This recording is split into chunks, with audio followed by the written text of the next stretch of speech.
बिस्मिल्लाहिर्रहमानिर्रहीम। अस्सलाम वालेकुम। उम्मीद है आप सब खैरियत से होंगे। आज एक ऐसा माउथ वाश बनाते हैं जो बनाने में बहुत आसान और बहुत सस्ता है, लेकिन इसके बहुत से फ़वाइद हैं। मुंह से जिन लोगों के बदबू आती है, इसके इस्तेमाल करने से इंशाल्लाह वो भी ख़त्म हो जाएगी।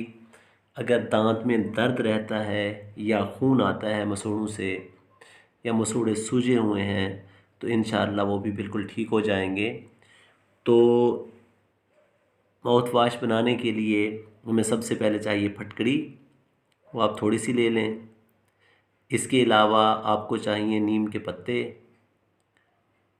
वो भी मुनासिब मिक़दार में चाहिए थोड़े से।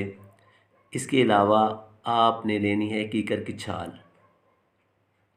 ये तीन चीज़ें आप लेके आपने केतली में पानी डाल लेना है, 1 लीटर डाल लें। उसको आपने 15 से 20 मिनट तक बॉयल करना है ताकि ये सारी चीज़ें उसके अंदर जज़्ब हो जाएं। उसके बाद आपने इस पानी को छान के बोतल में डाल लेना है और आपने ठंडा होने के बाद इसकी सुबह और शाम 2 बार कुलियाँ करनी हैं। दुआओं में याद रखिएगा। अल्लाह हाफिज़।